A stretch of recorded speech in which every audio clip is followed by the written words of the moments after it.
And so I just want to thank Apple Schools again for having me here. I'm happy to discuss some resources we have for educators on food, nutrition, and body image. And I also want to let you know, since the slides are going out, we have hyperlinks to where our resources are located and things like that. So you don't have to worry about kind of knowing where to go for the resources that I show. And so today, I'm going to look at how the lesson plans were developed and then what guided the lesson plan content. What do they look like? Where can I find the lesson plans and other school nutrition resources? And then time for questions at the end. So, how did we develop the lesson plans? This is where it would have been really good. I'm going to do this in slideshow mode, even though you'll see the notes. So back in 2023, we did an evidence review of the latest and emerging evidence in terms of best practice for nutrition education. Around that time, we knew that there were some things coming out in terms of maybe even a practice change in how we teach and talk about food and nutrition. At that time, we also did an environmental scan of over about 160 lesson plans across Canada to see if something would be like a good 100% fit that we could just maybe have on our website. At that time, there was not a lot that kind of fit exactly what we were looking for. There were a lot of great resources, but it might have been based in another province or kind of very specific to a certain kind of group, not like a neutral approach for the whole population. And so we wanted something that we could create. And so we developed a guidance document, which I'll link to later, that was based on the food literacy framework by Dr. Joyce Slater. And so we also wanted teachers' input. And so we did a survey first with teachers from kindergarten to grade 12. And some of the general themes we got were that, of course, the lesson plans need to align with Alberta curriculum, identify ways students can demonstrate learning. And then the younger grades, the teachers were looking more for movement games, pictorial. Again, children are learning to read, children's books. Div 2 was looking kind of a mix. And then by high school, older grades, junior high, high school was looking more for like a slide deck, online games, and class discussion or group projects. So early on in this development, we connected with Elizabeth Tingle, who's the lab coordinator for the Workland School of Education Body Image Research Lab. And so we wanted to collaborate in this lesson plan development. And so we decided that our department was going to focus on K to 9, the food and nutrition lesson plans. And then the team she works with was going to be looking at grade 7 to 9 to meet the body image outcomes for the curriculum. And so we did a prototype, had a couple focus groups, a pilot version, and thanks to anybody, if they're on the line, that provided feedback, and then our final version. We also in our department have a nutrition youth advisory panel. So this consists of high school students across Alberta. And so we did do 3 different focus groups with them where we presented the materials to kind of get their idea of, the student experience with these and feedback from there. And so that led to the development of our lesson plans. And so I wanted to talk a little bit, I'm going out of presenter mode here again, about what guided our lesson plans. And so going back to, the evidence that we found and best practice for teaching nutrition, we had the goal to create age-appropriate lesson plans that support food literacy principles and a healthy relationship with food that align with the Alberta curriculum. And so we looked at and incorporated 4 different areas, and that I'm going to talk about those in the next few slides. So the first was neutral language. So this may be familiar to you or a review, but using neutral language is something we all can try.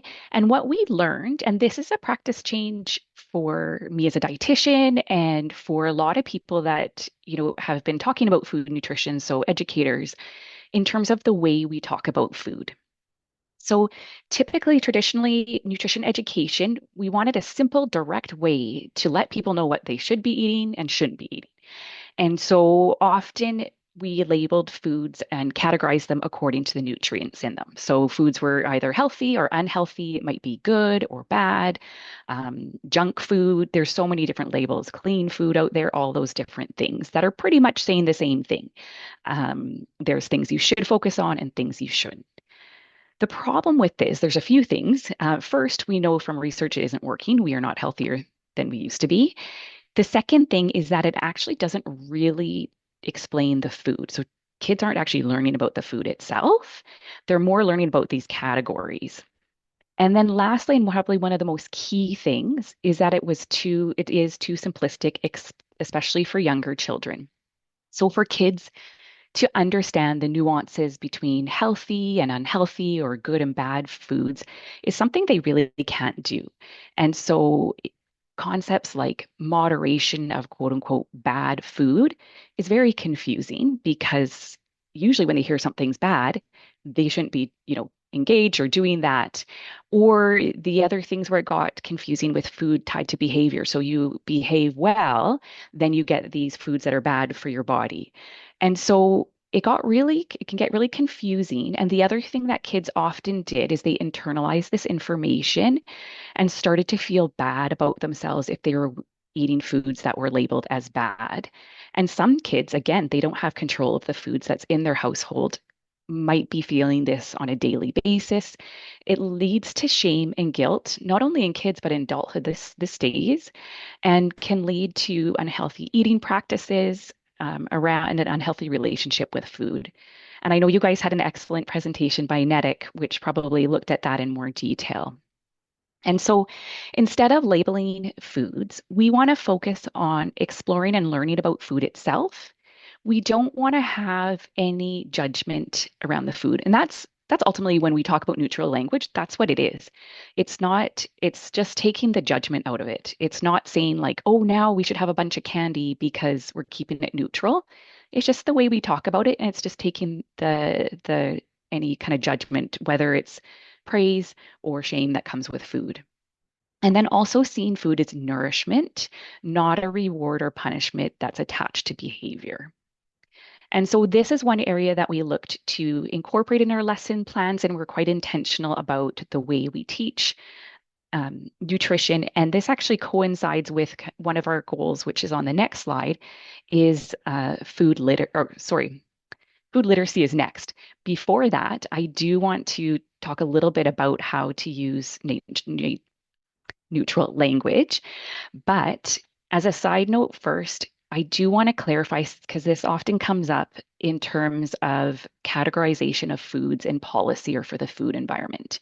And so when you're in charge of providing food for a school environment or writing a policy, you will likely have to categorize foods to ensure that everybody's on the same page, especially vendors or retailers, on what type of foods you want in your school.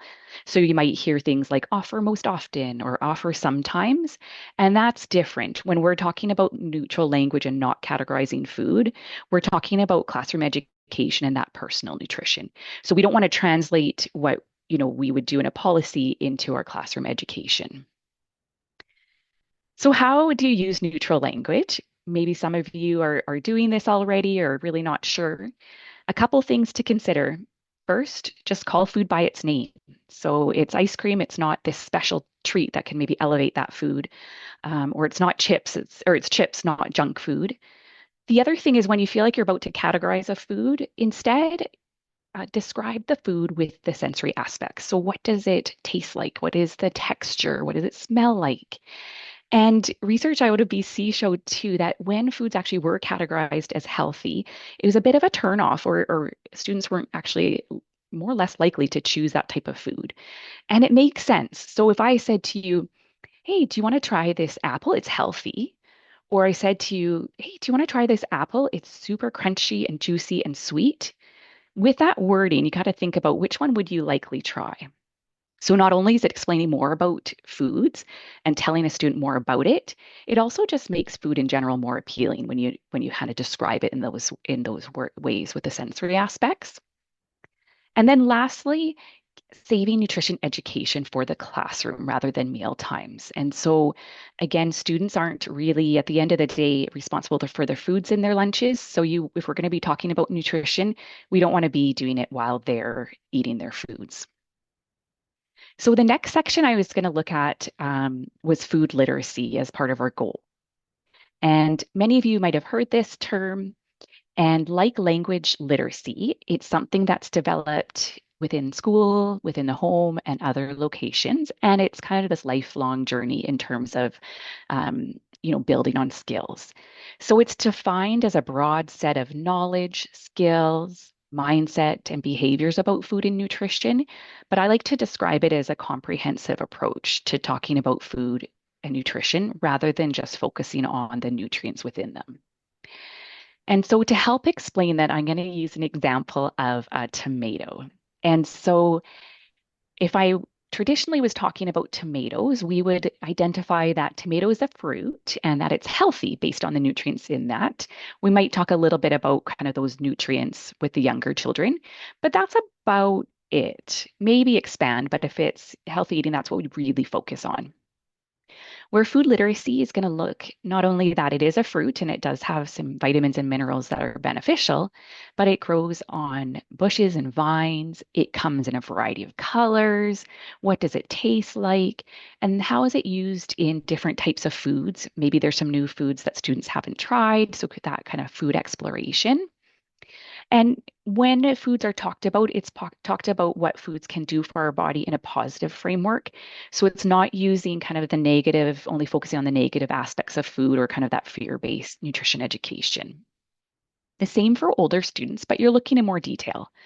So, yes, talking about those nutrients in more detail, what they can do to our body, but maybe it's more the context of agriculture, so and food systems. So, how are tomatoes grown in Canada within our, national food system or locally? Looking at the history of agriculture and looking more detail how tomatoes can be used in flavors and meals. So, really learning a lot more about the food. And so this is something that we have included in our lesson plans. In our discussions, activities, things like that, we really want to spark curiosity about food.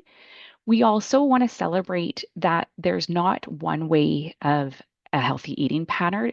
So really explore the different cultures and foods that are available out there and celebrate the difference that we all have. All of us eat different. I would say most of us are not going to have the exact same meal tonight. And that's great. That's the great thing about food is we all can have that variety. And also when we do this too, I think it can make it a little bit more accepting of diversity within foods. And I'll talk about it a little bit more, but especially with food insecurity, some students, as you well know, might have access to very limited foods. So again, with food literacy focusing on foods and a variety of foods, we have some language and things you can do, but it's going to make everybody feel more included in terms of talking about foods.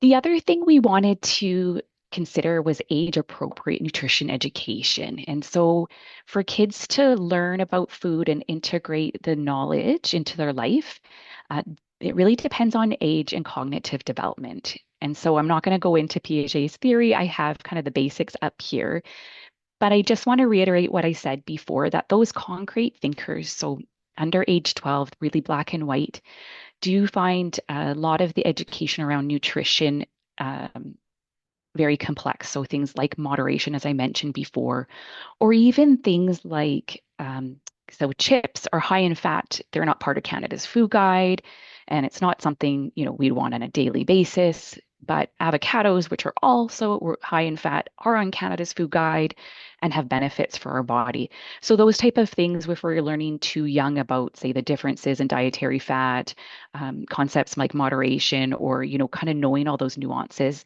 is really hard. And so we wanted in our lesson plans to ensure that we're kind of progressing with the knowledge and age. And so what we did is we mapped out the nutrition topics for our lesson plans. As you know, in the curriculum, there are definitely topics that span multiple grades. And so our lesson plans do build on knowledge from the previous year and more detail and complexity as the grades go on. So this was also another really great way to ensure we're not just repeating information. Sometimes that can happen when you're dividing everything up. And, some of these topics that span multiple grades are things like Canada's Food Guide, hydration, and drinks. We don't want to really be just reiterating the same thing each year with a little bit more detail.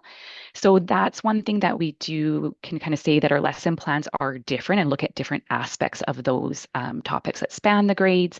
And we try to keep in mind the cognitive development. And so another topic that pops up in the curriculum and that we have is reading food labels.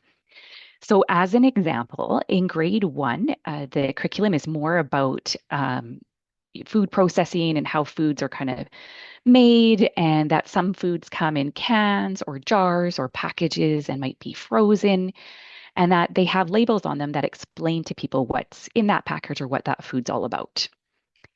When we look at grade four, it's more about why do people choose the foods they do. So it could be due to allergies, religious reasons, other beliefs, or medical reasons like diabetes, and how food labels can be a tool to help people choose acceptable and safe foods for them.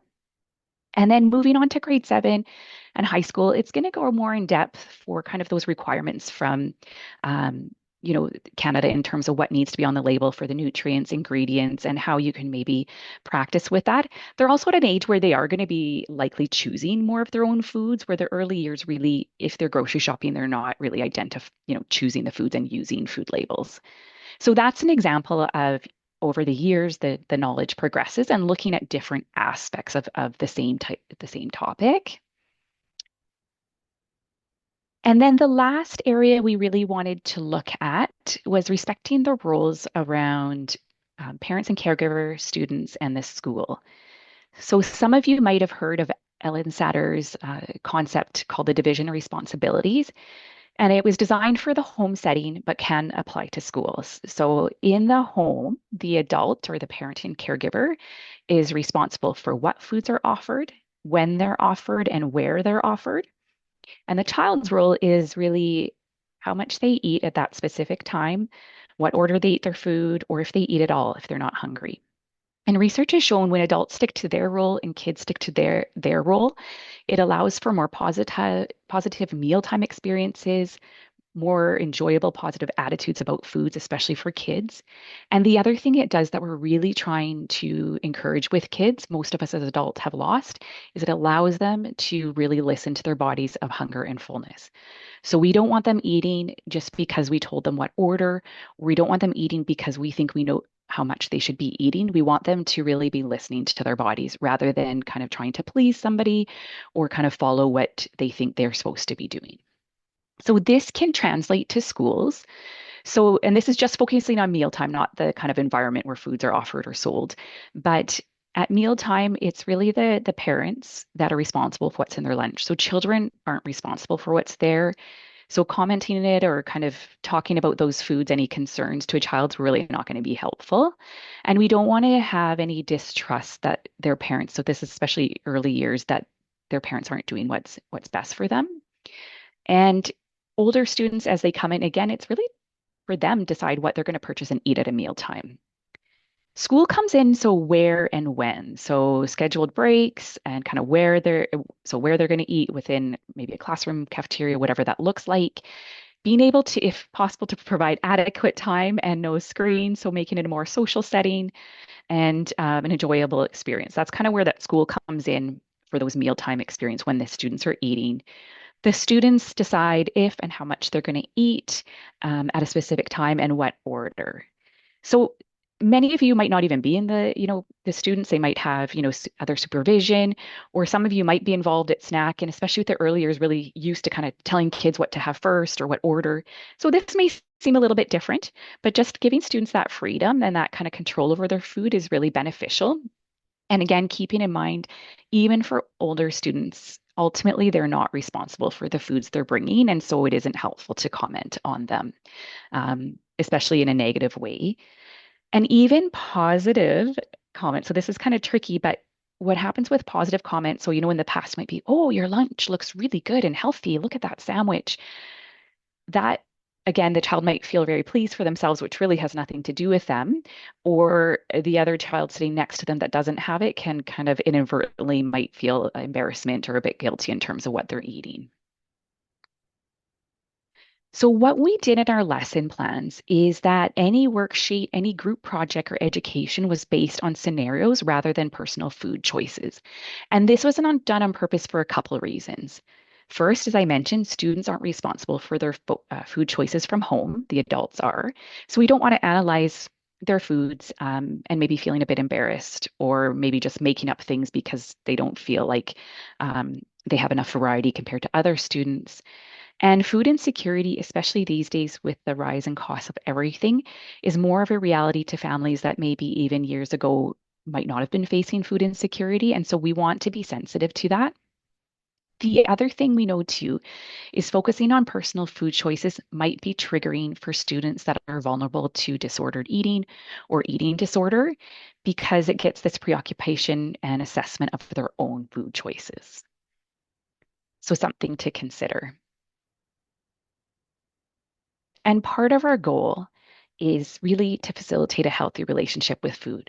So, beyond the knowledge and skills around food and nutrition, we want students to develop a healthy relationship with food.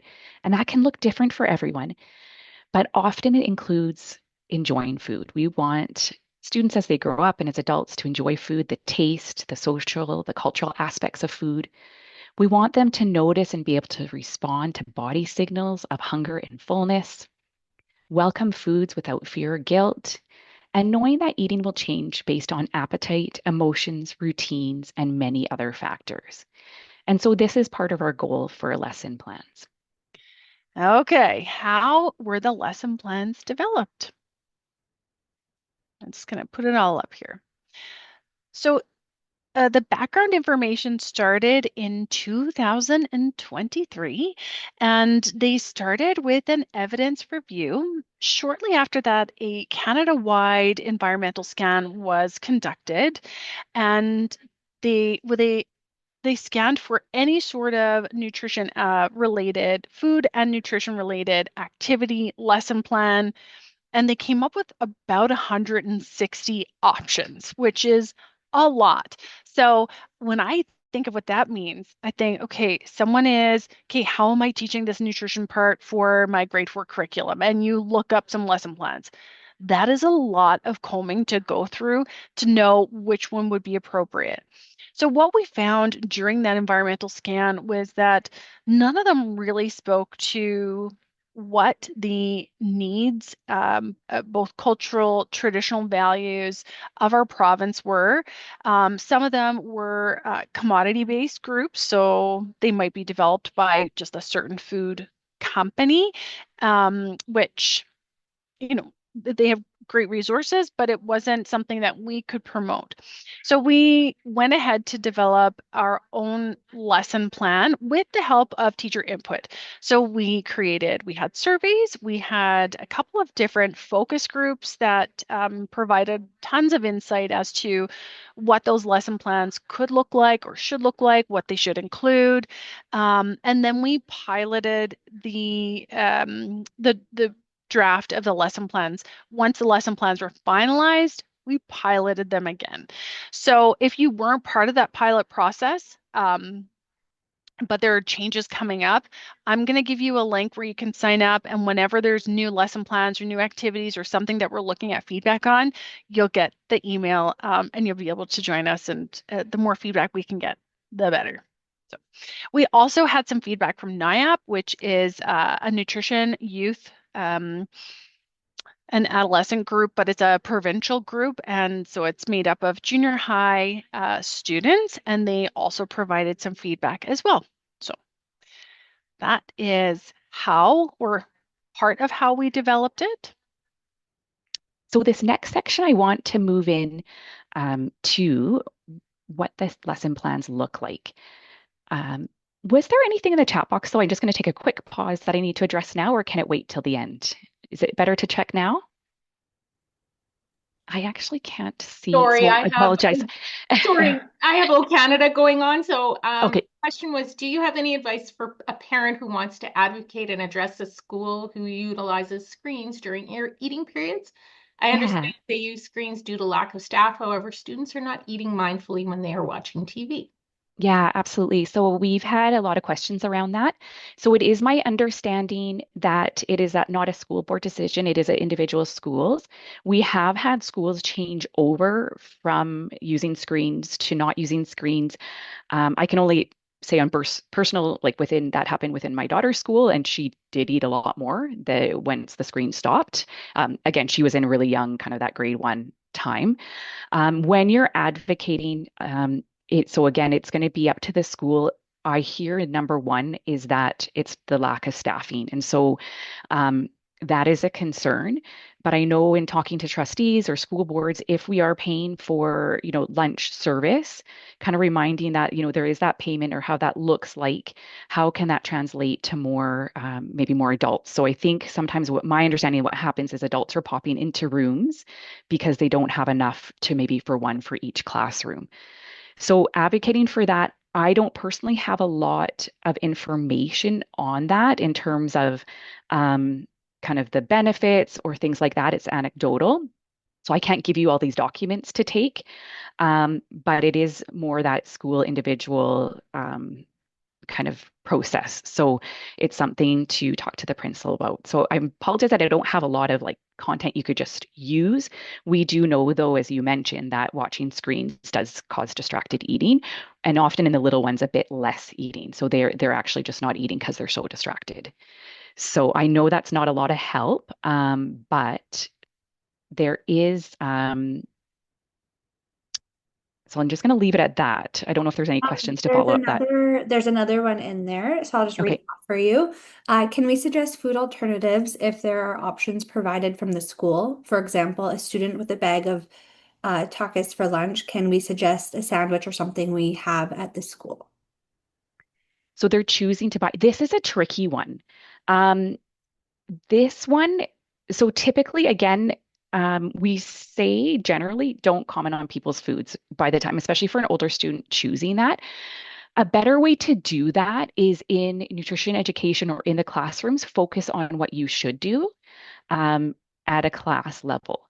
The one thing about the older students is you might not see the results right away. High school students typically eat for taste. So they are eating what tastes best for them. So even telling them, so, even saying, oh, you shouldn't have a Slurpee every day, you shouldn't be eating this or that, it often doesn't translate into behavior change, but they still are learning that. And later on, it probably will. So commenting on what a student's choosing, especially when it's time to eat, is something we don't recommend. And and then just focusing on what you should do in a general neutral class environment. But when it's mealtime, you also don't know who else is hearing that and what kind of how students will take that in. So I know it's easier said than done, but again, when it's mealtime, just allow the students to kind of eat their foods. Anything else? There is another question, so maybe we'll do this one and then we'll let you continue I on was just the going to say, presentation and then we can come yeah, back to questions. So okay. the next question that we have on here is how do we best support children's choice in food types and quantities when they suffer from insecurity at home? hmm So food insecurity is difficult. So and probably a reality for many students. So one thing that we do, if you are concerned about food insecurity, is talking to admin, finding out a little bit maybe more about the family, the scenarios, the maybe supports. We actually do have a community action guide that has specific action schools can take around food insecurity. It's actually not in our presentation, but maybe Nicole, when I email you the slides, I can email you those ideas of things that schools can do. One thing we know about food insecurity in terms of families, it's typically not lack of nutrition education. It's really the lack of funds. And so what we really do focus on is getting them supports to make sure they can get that fund. So sometimes it's looking at making sure that they're getting all their tax claims or those types of things and really just allowing them to have more money to choose foods. And there's some different support schools can look into. So I'll maybe include that resource. I won't pull it up right now if that's okay. Yeah. That sounds great. Thank you. Okay. And since my slides aren't working very well, I think I am just going to switch over to the website. And so I'm going to just make sure. Do you mind, Nicole, telling me if you can see my screen? Yes, we see Okay. the Healthy Eating Starts Here screen. Okay, so this is our department website, and it's healthyeatingstartshere.ca. You will get the slides with the link so you can look at those. So it's divided into 4 different sections, and one is at school. And so I'm going to click on that here. And on this page for the schools, we have the classroom resources, teacher professional development, healthy eating environments, nutrition guidelines, and then some other links. So I'm going to focus more on classroom resources and teaching professional development. So when you click on the classroom resources, this is going to take you to our lesson plans that I've been speaking to. So it's going to have kindergarten to grade 9. And if you scroll down, it's going to show you all the different components for each lesson plan.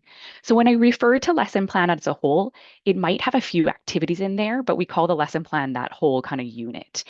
And so I'm going to go through a grade 4 lesson plan and maybe a little bit of a grade 9 just to give you an example of what's included. So I have it loaded here. So each grade has a guide to educators. So this is where it's going to have the learning outcome from the curriculum and overall what is going to be learned by the students, some background information there. So this is grade 4. So it's more about some of the nutrients in food and about food labels. So it's going to give you background information that you'll need for teaching, as well as additional links, so related to the topic. So we do often provide a bit more because sometimes depending on your class or interest level, you can take these lessons, further in depth or less depending on your timing. And then it includes a few activities. So this lesson plan includes 2 activities. So it's going to give you your approximate time, your required materials, and then how to go about this. So in this first activity, it's called Beyond the Nutrients. It actually includes conversation cards. So before talking about the different nutrients in foods, it has a time where you divide students in groups, you cut out these, and you actually just get them to ask questions about food that we often don't really ask. So it's almost getting to know each other, but also food preferences, something new. And then, after this too, you can debrief and find out some information about food. So it's a great way to talk about food beyond just what's in there. Within the curriculum and building kind of that knowledge, there is looking at the different nutrients. So this is a slide deck that talks about the different nutrients, and this is where Canada's Food Guide does go a little bit more in depth by grade 4. But as you notice, we have a lot of characters that you'll see, like the grade 2 level has these same characters, and often they come up with some discussion questions throughout the PowerPoint. And so this is kind of goes through the PowerPoint and a little bit more about what's in them. So that is that first activity. So you could do one of these activities. You could just, so it might be this one, you could do both. Again, it really depends on how much time you have. The second one here is about food labels.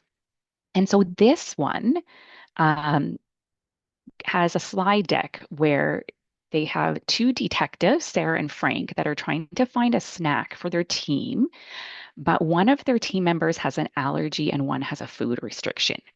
It also talks a little bit more about marketing. So it kind of uses the detective, the bulletin board to explore foods and packages. And so for this activity, the students actually build this mini cereal box.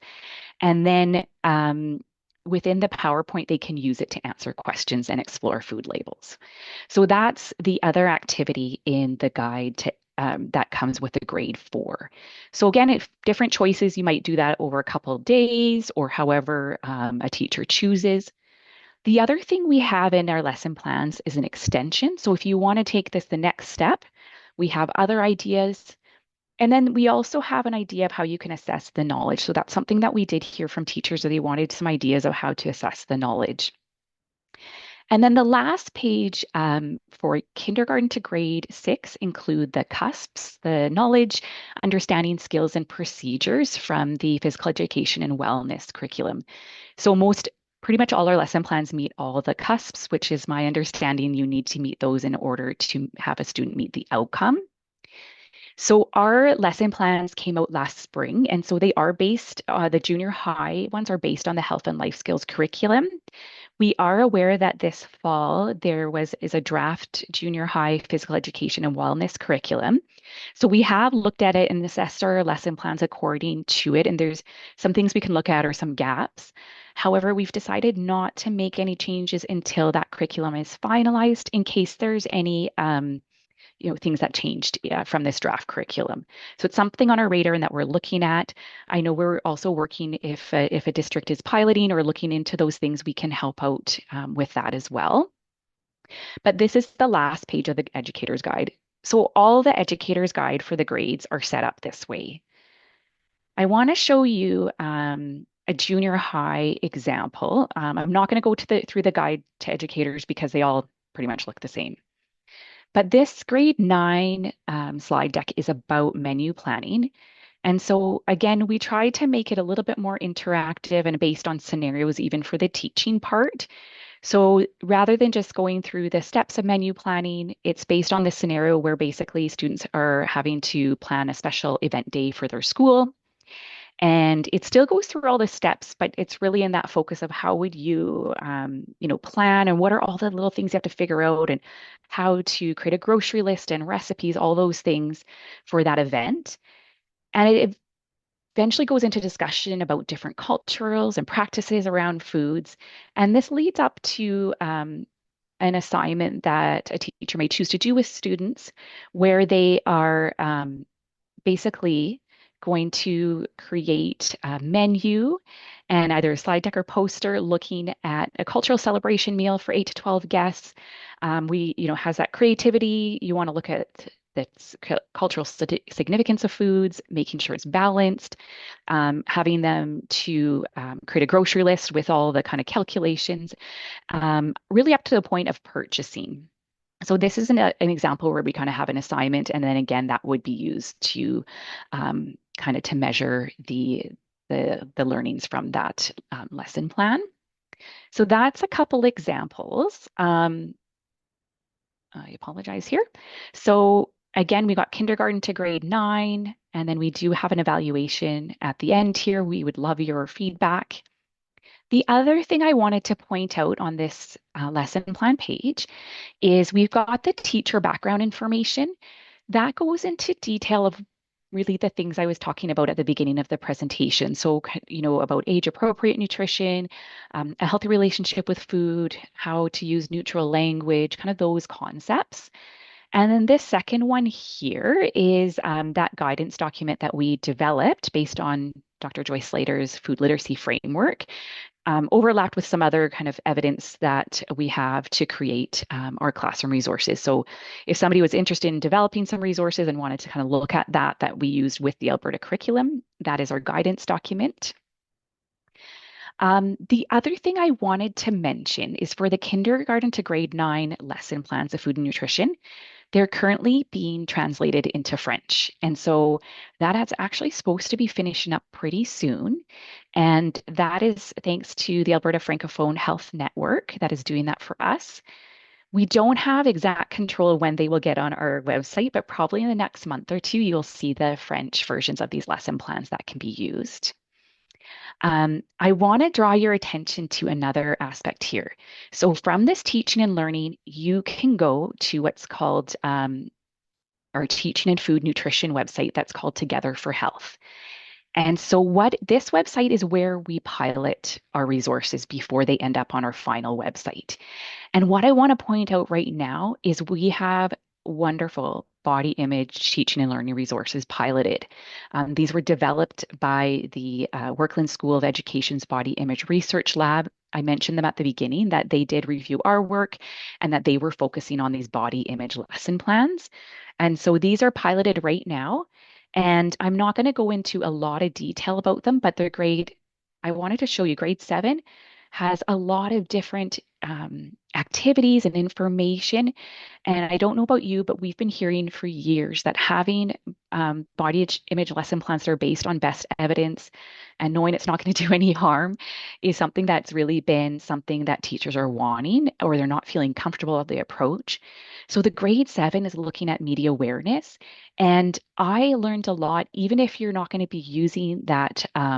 The lesson plan, even taking a look at the teacher background, has great information on best practice approach when talking about things, talking about this with students. The grade 8 is more about body acceptance. So students aren't forced, you don't have to love your body, but accepting your body. And grade 9 goes into building body resiliency, which again was a little bit of a new term for me. But it's this idea of, the reality is we're going to have times that our body, for whatever reason, may fail us, or we may not be pleased with everything. And it's really building that resiliency of what are you going to do to fight back that, to really shift your mindset. So learning from them really has shown that focusing on what media does and specific advertise of how they show you and kind of fighting that media that way can really lead some students are vulnerable, kind of triggered into those rather than showing them what you shouldn't do. As well, we know too that with internet searches, if we get students to kind of look at kind of those negative aspects in the media, all of a sudden they get, their searches kind of continue to show them those things. And so this is more about, the reality of, you have an injury or things, whatever it is about your body that at times we go through that we're finding it difficult. And how do you kind of get out of that space? And that might look a little different for everybody. So these are wonderful lesson plans. I also encourage you, their website is excellent, has a lot of great information in schools in general. So I just wanted to promote that as well. So we were less involved in those, but also did get to take a look at them. The other thing I wanted to point your attention to is that we have high school resources coming out soon. And so they're going to be piloted on this website. And how we've done it, it's not really tied to a specific curriculum. We do know that it's our understanding that the high school is actually going to move to the physical education and wellness curriculum, kind of that layout, and going that way at some point. Again, we're not involved in that. So what we do is we're going to have pre-recorded presentations that can be used for a variety of scenarios, one on food safety, healthy eating patterns, nutrient, and then the content claim, so label reading. So what you can do if you're interested, we would love your feedback, is you subscribe and you're going to find out as new things come out or piloting or kind of things that we have to share. So this again is in the PowerPoint slides if you're interested. And this you can access from our website from this right here. So I want to show you a few other things on our website. And the first one is, I'm going to go back to the main screen, is professional development. Under here, we have a whole website on healthy relationship with food. And so this is for teachers, it's not for students, but it talks about what a healthy relationship with food is. It has a handout. So if you're thinking, you know what, I want to start kind of looking at how I could do this on an individual or taking it back to your school, what can we do to promote a healthy relationship with food? This has a handout. It has 4 different ways you can do that. And coinciding with that is tips for classroom resources. So with a healthy relationship with food, we promote a neutral approach to food and to weight. So even little things of like the images you're showing in your lesson plans or the types of books you have, if it's even children's books, being more inclusive in your resources and classroom environment. So it has some tips on that. It has a Words Matter video series. So this goes a little bit more into what I was talking about in terms of the way we talk about food, a little bit more into weight bias and kind of discrimination that comes around that. So that's available.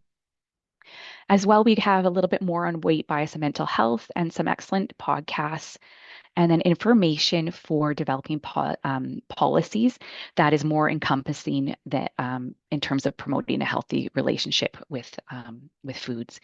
We also do, again, teachers, we ask, a little bit more ideas of how do you deal with those scenarios where, we're talking about Canada's Food Guide, but we know that many students aren't really eating those foods they're brought, in their lunch. And how do we go about that? This is where you can kind of look into those and how to reframe or how to kind of include those kids in the discussion and kind of taking it where they're at. So the resource I was mentioning for food insecurity, I will apply to add to the email I sent to you, but also 211 Free Food Alberta is linked at the bottom here, and Help in Tough Times is also some quick links to consider as well for schools. So I just wanted to highlight that as well. Going back to the main page here, I wanted to tell you that we do have resources for the healthy environments, nutrition guidelines, and then under other links, we have topics such as sports nutrition handbook for coaches. So I just wanted to highlight that. That might be of interest, and other information that I'm not going to go over today. But I did want to just kind of leave you with that information. So I am going to go back to my PowerPoint. And I'm hoping this goes back. Again, I apologize for the technical difficulty today in terms of the slides not showing in presenter mode. I really wish I could figure that out. But I want to leave you with another website that comes from the Primary Care Alberta website. And this is the Healthier Together Schools. So this is a school health website where nutrition is one of several topics of health. And you might be familiar with this. There is that direct link you can look at there. I'm not going to explore this website. So it has great nutrition content, and all the resources link back to the website I was just showing you for where we have all our nutrition information. One thing I did want to highlight on that website was that we do have newsletter inserts on nutrition on that website. And when we write these articles, we write them for families with young children and then families with teens. And so these are the topics we have about nutrition so far on that website. So if you're interested, this is another way. If you want a more neutral approach to, if you're concerned about maybe families, what they're putting in lunches or things like that, and maybe know they might have the means or things like that, rather than talking to families individually, you could give a newsletter to everyone about that information. Again, we just don't want to single out families. It should be all kind of on the same page. So promoting, healthy information for everyone, or talking about that in a classroom experience where, again, no one's going to feel singled out is a nice way to kind of approach some of that information. So that leads me to the end of what I was going to talk about today. I do want to let you know, so again, you'll have these slides. If you do have questions or want more information, there's an email contact. So that is going to go to our provincial email, and they can fan it out to kind of the best location for somebody to respond to you. And maybe we'll leave it open to questions. Awesome. Thank you, Sarah. There is a few comments in the chat of like, where was this on the site? And thank you for sharing incredible resources. So we'll make sure that everybody that you get all of this information that was discussed today. We will make sure that happens because there's a lot of great content here. I think that's new to some of our health champions. It is new to me also. So thank you very much for sharing that. Absolutely. For our friends on the call, feel free to unmute or add into the chat if you have any questions that you would like to run by. So I will just give some space for people to put questions in, and then we will carry on. Okay. Hi, sorry, I'm just going to unmute myself and jump right in. Yeah, absolutely. I was the one who typed, where was this on the site for the newsletter inserts? Okay, yeah. So how do we find that? Absolutely. Okay, so that is on the Together for Health. So when you get the slides from Nicole, probably the easiest way right now, it's going to have, so this website, I just put the direct link for the newsletters right in there. Awesome. So if you're able to hold off, I know I'm going to plan to get that to you later today, is just maybe I'll just put together the slides and maybe a few other resources that might have come up with the presentation yesterday or today. And so I did try to just put in some hyperlinks, and then you're welcome. Again, it's on this website. So this is to that whole website if you want to explore other areas. But I know that sometimes it's nice just to have that hyperlink to the one spot you want to go. So thanks. Awesome. Thank you. I'll leave another minute and a little more space for questions if anybody else has.